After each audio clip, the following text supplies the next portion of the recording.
There are two ways to record and add audio into your PowerPoint file. Number one is recording your presentation to export it as a video, and number two is to sprinkle in shorter audio clips throughout your presentation. Use the first method if you want to record yourself narrating your presentation. Perfect for sharing this file with others so that they can watch at their own pace. Use the second method to incorporate audio into your presentation to signal transitions, words, or moments in your presentation.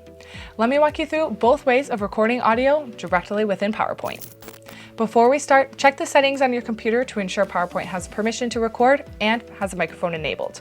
To do that, go into Start, click on Settings, and we will go into our Privacy and Security and scroll down until you see Microphone and make sure the microphone is enabled.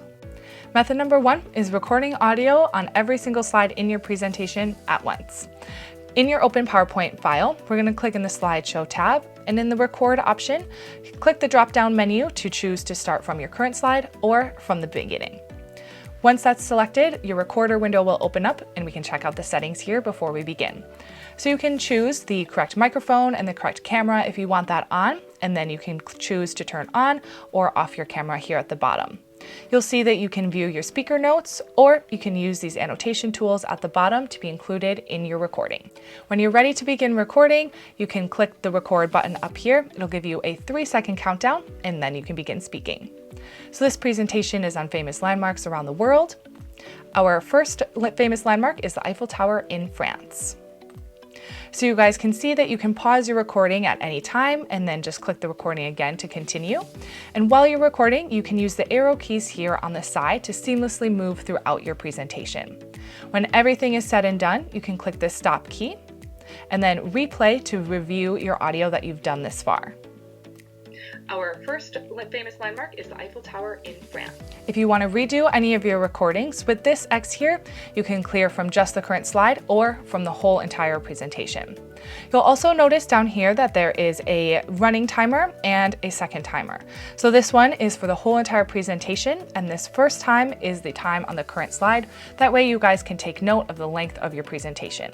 When it's all said and done and you're done with your recordings, you can click on the smaller X in the top right-hand corner, and you'll see that your audio files have been saved on every single slide with this speaker icon here. If you guys don't notice it right away, just give a few minutes to upload and place onto your slide. And now that the recording is all done, you'll want to export this as a video to share to whomever you'd like to watch this clip.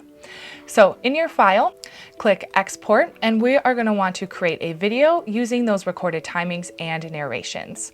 From there, we can go ahead, create our video, save our file, then you can attach it into an email or upload it with a learning management system for your students to watch. A quick bonus option for those of you that are adding audio into your PowerPoint file for virtual presentations. To engage your audience more effectively, I highly suggest using ClassPoint. ClassPoint is an interactive presentation software that integrates directly within PowerPoint to interact and engage with your audience with interactive quiz questions, gamification, and presentation tools.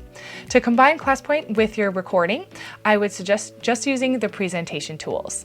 To make this happen, you can use a third-party recording software, so that can be the options in Zoom or in Teams, or you can use a different software like Loom or Screencast-O-Matic. Once you hit record on your computer, you can begin your presentation and use ClassPoint's presentation tools in addition to your audio narration. So for example, I suggest using the annotation tools that ClassPoint offers. If you need more space, you can always go ahead and add a custom whiteboard. Check out the draggable objects feature. You can also open up an embedded browser right in your presentation. And lastly, you can use the timer or the stopwatch. To learn more about ClassPoint and adding it into your PowerPoint presentations, take a look at the link up above. Method number two is adding and recording audio for specific slides in your PowerPoint presentation. This can be used for specific narration, background music, or sound effects, depending on what you need. So navigate to the slide in your presentation that you want to record your audio on. From there, go into the Insert tab, and in the Media section, we'll click on Audio.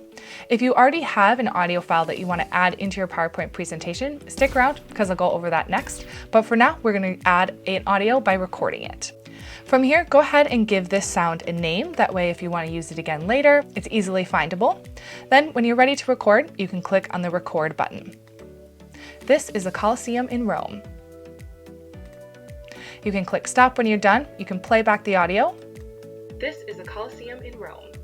And if it sounds good, you can go ahead and click OK, and the speaker icon will be added onto your slide. Now we can edit this audio to choose when and how it plays during your presentation. So make sure that the speaker icon is clicked, and we'll click on the Playback tab up in the PowerPoint ribbon. From here, we can trim up our audio, select our volume, and even add a fade in and fade out for a nice little professional touch. Then you can go ahead and select when you want it to start on your slide and even when to stop. Now that everything is set up, before you begin your presentation, do make sure to always test it out to make sure that your audio is going to play when you want it to. So I set it to start automatically once I get onto that slide. This is a Colosseum in Rome. And it looks good. Now, if you already have an audio file saved onto your device that you want to add into PowerPoint, let me show you how to do that.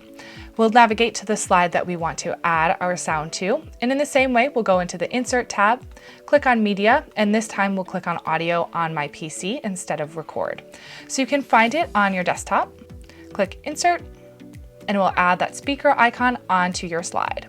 From there, just like previously, you can set the options in our Playback tab, and go ahead and test it out in your presentation. Other than that, you are good to go. You now know many different ways to record and add audio into any PowerPoint file. For more PowerPoint tips and tricks, and to learn more about ClassPoint, that interactive teaching tool we used previously in the video, subscribe to the ClassPoint channel and check out these videos.